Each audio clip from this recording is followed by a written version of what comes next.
E aí, gente, tudo bem? Aqui é o Rafa do canal Programador Lhama. E vamos lá, vamos continuar aqui o nosso projeto, né? A gente já está quase chegando no final dessa nossa playlist. Na aula passada, a gente chegou a fazer esse nosso conector, não é? Pois é, vamos agora começar a adicionar elementos, né, no nosso banco de dados.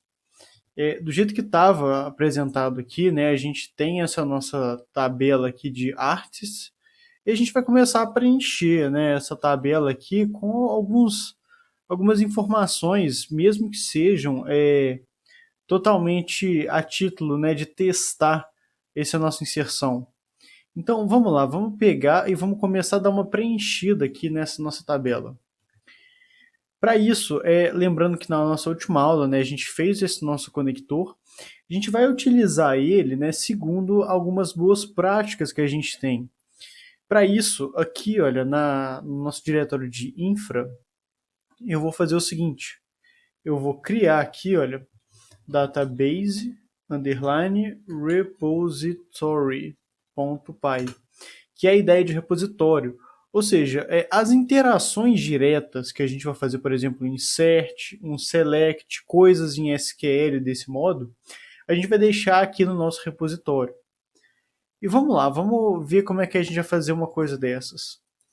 Eu vou criar uma classe aqui, olha, que vai se chamar database repository. Do mesmo jeito, né, em que eu coloco o nome do meu arquivo.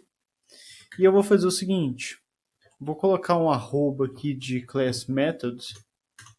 Eu vou criar aqui um método, né, que ele vai se chamar insert artist. Vou colocar um SLS aqui. E a gente vai fazer o seguinte, todos os elementos que vão entrar, vamos colocar assim data, né, vão ser dicionários. Aí nota que ele já fez a importação, né, o VS Code já importou para mim aqui from type import dict. E desse modo aqui, o que a gente vai retornar vai ser none, vai ser simplesmente um conteúdo vazio, né? Aqui entra um pouco a ideia, assim, do que a gente vai querer, né? Opa, peraí que eu abri aqui sem querer. Porque eu não vou desejar que a gente tenha um retorno para esse método. Mas é claro que você pode fazer com que o retorno do método seja o registro colocado lá dentro, ou então uma resposta de que o registro realmente foi inserido no seu banco de dados.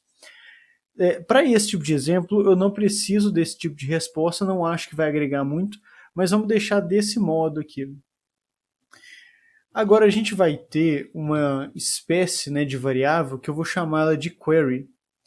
Deixa eu abrir um pouco mais aqui para a gente ver. Vou colocar aqui, olha, 3 nesse abre e fecha aqui para a gente ter uma escrita um pouco melhor, porque aqui vai entrar de fato o SQL, né? Vou até mandar um caps lock aqui. Então, insert into artists. Aí a gente vai entrar com todos os valores, né, que estão aqui, olha, na nossa tabela. Então vamos lá. First name, second name, surname, artist ID, o link e o extraction date. Se você tiver com dificuldade nesses nomes aqui, quiser dar uma consultada, lembra lá do nosso arquivo, né, do db.sql, pega esses nomes aqui, olha, tirando o ID, né? O ID ele vai ser uma chave primária. Mas vamos continuar. A gente vai colocar esses elementos aqui, velhos, e aqui vai entrar uma coisa interessante. Vamos de novo colocar esse abre e fecha aqui. Eu sempre esqueço o nome desses negócios, eu sempre chamo essas coisas aqui de abre e fecha. Mas vamos lá. Tem até uma galera que acha engraçado falar isso, né? Para todos esses campos aqui, olha, eu vou colocar um porcentagem S. Então deixa eu ir colocando esses porcentagens S aqui, ó. Acho que a gente tem 6, né? 1, 2, 3, 4, 5, 6. 1, 2, 3, 4, 5, 6. Vamos tirar esse último. Beleza, deixa eu puxar eles para cá para ficar bem formatado e ok. Porque o que vai acontecer? Quem vai preencher essas partes aqui vai ser exatamente essa nossa variável de data. Como a gente vai ter ela entrando no dicionário, e você vai ver por que a gente vai utilizar um dicionário aqui nas nossas entradas, né? A gente vai conseguir fazer com que o próprio banco de dados preencha esse tipo de dado aqui, né? Para a gente não ter tanta dor de cabeça quando a gente for fazer os nossos códigos assim, né? Então vamos lá. Eu vou agora chegar e pegar a conexão que a gente fez aqui com o nosso banco de dados. Então, from.database connector import database connector. Aqui a gente vai ter que trabalhar com um conceito que é um pouco diferente do que a gente está preparado, né, do que a gente já está acostumado com as ORMs, que é a ideia de cursores. Como assim? Vamos colocar na prática aqui, olha. Cursor é igual a database connector.connection.cursor. E esse cursor aqui, a gente tem que imaginar ele como se fosse literalmente um cursor, né, de escrita. A partir dele que a gente vai conseguir fazer as nossas escritas das queries no banco de dados. Então eu vou chegar e vou falar o seguinte, olha, no meu cursor eu vou querer que ele execute a minha query e todos esses campos aqui, olha, eles vão ser preenchidos, né, com o data.values, ou seja, eu vou pegar todos os valores que eu tenho nesse meu dicionário aqui, com o seguinte detalhe, que eu vou transformar eles todos em uma lista. Então eu estou fazendo aqui uma espécie de transformação básica. Então o cursor ele vai escrever a nossa query e vai pegar os elementos que a gente tem nesse nosso dicionário aqui e transformar eles para a gente conseguir colocar em cada partezinha que está aqui. Feito isso, a gente tem que, igual a gente tem nos nossos commits, né, fazer uma comitagem aqui no nosso banco de dados. Isso aqui é a parte engraçada, né? Database connector.connection.commit. Literalmente. Então, o que a gente está fazendo aqui, olha? Eu estou pegando a minha query de desejo, eu estou dedicando um cursor para fazer essa escrita, esse cursor vai escrever o que precisa e a gente vai declarar aqui o fim da nossa alteração, né? Da nossa inserção no nosso banco de dados. Beleza, a gente acabou de fazer essa parte aqui. Vamos fazer um teste para a gente entender como é que vai ser o comportamento disso daqui e até mesmo para a gente ver lá no nosso próprio banco de dados. Então, para isso, eu vou chegar aqui em infra, aqui, né, em repositórios, eu vou pegar o mesmo nome, lembrando que eu sempre utilizo essa convenção, né, de colocar o underline teste na frente, para a gente de fato ter, né, essa apresentação aqui do que é o teste e tudo mais, né. Mas tem uma coisa, os dados que vão entrar aqui, olha, nesse insert artist, nota que eles estão exatamente naquele formato em que a gente fez a transformação dos dados. Então toda essa parte aqui, olha, ela vai sair exatamente do transform. E para isso a gente tem que chegar e fazer uma espécie de mock dos dados aqui no nosso estágio de transformação. Você lembra que a gente chegou a fazer essa formatação final aqui, olha? Pois é, esse aqui que vai ser o dicionário que a gente vai utilizar. Então vamos fazer o seguinte, vamos ir no arquivo teste aqui, olha, do transform, e exatamente aqui, olha, transform data contract. Logo quando a gente tiver aqui o contrato, vamos printar essa informação. Opa, colocar aqui, beleza. E vamos rodar um teste na etapa de transformação aqui para a gente pegar esse dado e fazer um mock com ele. Vamos lá, pytest, -s, -v, src, stages, transform, Pode ser aqui no transform mesmo. Beleza, já fez. Olha só o que a gente tem. Aqui está, olha, o nosso contrato, né? Aqui está o load content. E aqui, nota que a gente tem aqui, olha, nessa parte aqui, uma lista, que vai ser a lista dos dicionários que a gente tem, né? Quando a gente fez a transformação. Lembrando que a gente pegou esses dados totalmente mocados da parte de extração, né? Então vamos copiar essa nossa resposta aqui e eu vou fazer o seguinte. Beleza. Vamos sair daqui. Aqui em Stages, eu vou fazer a mesma coisa que eu tinha feito nos mocks de contrato, só que de extração. Eu vou fazer um mock para transformação. Vamos lá. Transform contract.py. Então, lembra, a gente fez o mock aqui da extração, a gente vai fazer agora o mock da transformação, e é exatamente esse mock da transformação que a gente vai colocar aqui nessa nossa função para inserir os artistas, para a gente ver se o comportamento disso aqui vai realmente ser de acordo com o que a gente deseja. Vamos aqui, olha, na transformação, né? Em primeiro lugar, vamos trazer o contrato aqui para dentro. Deixa eu abrir aqui o que a gente precisa. A gente está aqui no mock. Então, from src.stages.contratos de transformação, import transform contract. Beleza? E aqui a gente vai fazer, né, o nosso mock. Vou colocar aqui transform contract mock é igual ao transform contract, de tal modo em que a gente vai... Caramba, mano. Espera aí que o meu celular ficou doido. Mas beleza, vamos continuar. Vamos abrir aqui. Load content. E aqui eu vou colocar exatamente, olha, aquilo que a gente tem da nossa lista dos dicionários. Deixa eu dar uma abertura aqui, só para a gente conseguir ir colocando dicionário após dicionário, né? Aí vai ficar um pouco mais tranquilo. Trabalho um pouquinho mais manual, mas é só para deixar o código bonitinho, mesmo nos mocks, né?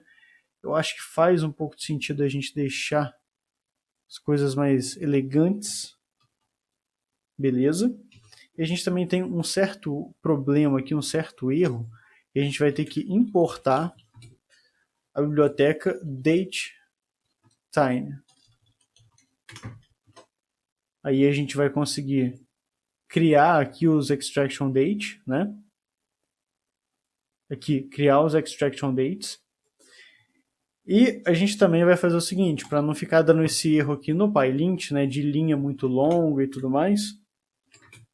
Vamos lá, comentário, PyLint, disable é igual a line too long.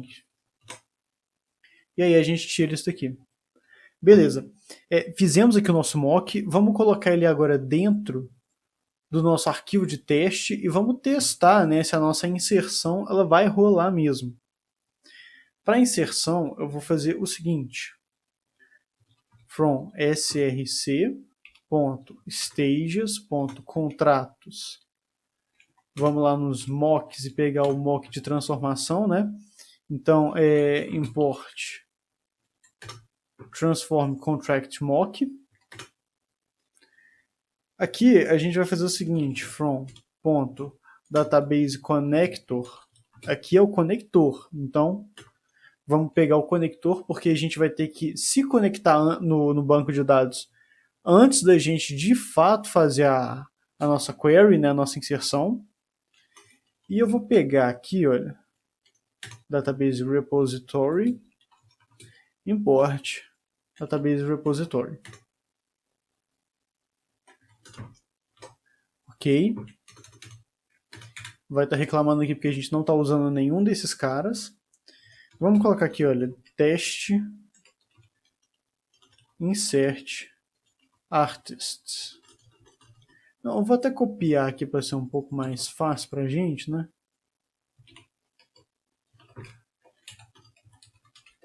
Beleza? E agora a gente vai começar, na verdade, fazendo o seguinte, olha, lá no nosso conector, se conecte ao banco de dados. Então pronto, a gente agora a gente tem a conexão feita. Então a gente agora vai poder brincar um pouco com o que a gente tem, né? Database repo é igual a uma instância do nosso repositório, da nossa classe de repositório. E aí eu vou fazer o seguinte, olha, data vai ser exatamente o transform contract mock, né, lá em load content, mas eu quero só um elemento dele. Ou seja, eu estou pegando, deixa eu voltar aqui, olha, nos nossos mocks, eu estou pegando o primeiro dicionário somente. Eu quero pegar só o primeiro dicionário para fazer o meu teste. Então aqui a gente vai fazer o seguinte, database repo.insertArtist e vamos colocar o nosso primeiro dicionário aqui.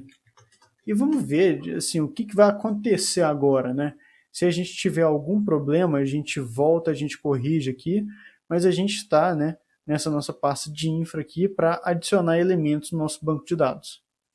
Então vamos lá. Deixa eu pegar aqui o terminal, pytest, -s-v, src, infra, e database repository, underline test.py. Sempre fica cortando aqui esse teste, né? Mas vamos lá. Beleza, ele passou. Então, parece que alguma coisa aconteceu aqui, né? A gente não teve erro em toda essa lógica aqui. Mas vamos ver o que aconteceu de verdade. Se eu descer aqui, ó, e dar um refresh, olha, a gente conseguiu, de fato, inserir um registro aqui no nosso banco de dados. É exatamente isso que a gente vai fazer, né? A gente, depois de ter transformado os dados, nota que a gente conseguiu, de fato, colocar um registro aqui. E o interessante disso daqui tudo, voltando aqui um pouco para cima, né, se você conseguir me acompanhar de novo, é que sempre, todos os dados em que a gente está mexendo, a gente está tirando exatamente das fases que a gente tem nos estágios. Os mocks dos contratos, eles realmente nos mostram, né, dados que são realmente reais com o que a gente estava trabalhando. Tanto aqui no da extração, né, quanto no da transformação. Ou seja, a gente trabalhando com essa ideia aqui dos mocks nos contratos, a gente consegue ter testes que são bastante interessantes. Eu não ficaria surpreso se na hora em que a gente terminasse o nosso pipeline todo e rodar ele, o código realmente não apresente erros nas primeiras vezes, porque a gente está trabalhando com mocks que são reais. Então, gente, por hora vai ser só isso daqui. Ah, vamos fazer uma coisa também? Só para a gente terminar bem. Eu vou mostrar um outro tipo de teste aqui interessante, 2 segundinhos mesmo.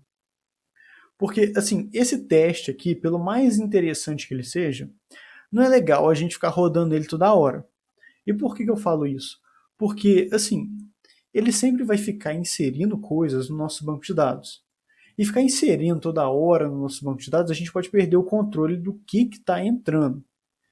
Tanto que eu vou chegar aqui, ó, e vou apagar o registro que a gente acabou de inserir. E vamos fazer o seguinte. Eu vou importar aqui, olha, PyTest. Eu vou importar literalmente a biblioteca do PyTest aqui. Porque eu vou fazer o seguinte. Vou colocar um decorador aqui, ó, pytest.mark.skip. A gente pode literalmente pular esse teste aqui. E eu vou colocar aqui, olha, reason é igual a... Aí a gente vai colocar uma espécie de razão aqui, olha. No need to insert data in database. E agora, olha o que vai acontecer se a gente realmente rodar o teste aqui, olha. Olha, ele vai pular o teste e ele vai apresentar aqui, olha, a razão logo em seguida. A gente teve aqui, olha, o skipped. Isso aqui vai ser interessante caso a gente tenha testes que eles são mais bacanas da gente rodar eles só em fase de debug, né? Ou seja, se a gente for debugar o nosso código e ver se a gente encontra algum erro aqui. Por hora, como a gente já entende que isso daqui sempre acontece, eu não preciso de ficar toda hora rodando esse tipo de teste aqui. Eu vou até colocar aqui, olha, PyTest, dar um PyTest cru aqui. Olha o que acontece. Ele rodou os testes que a gente tem todos, e quando chegou aqui no nosso repositório, ele apresentou aqui, olha, S, de skipped. Então, isso aqui é um modo, né, da gente mostrar um jeito da gente conseguir pular um teste e indicar uma certa razão de por que a gente está pulando esse teste, né? Assim, eu acho que para cá, para esse tipo de exemplo, ele é muito bem-vindo. E, bom, eu termino a aula por aqui. A gente vai fazer o nosso próximo estágio na próxima aula, que vai ser realmente o último. A gente está bem pertinho de terminar essa playlist. E é isso aí, galera. Muito obrigado e até a próxima.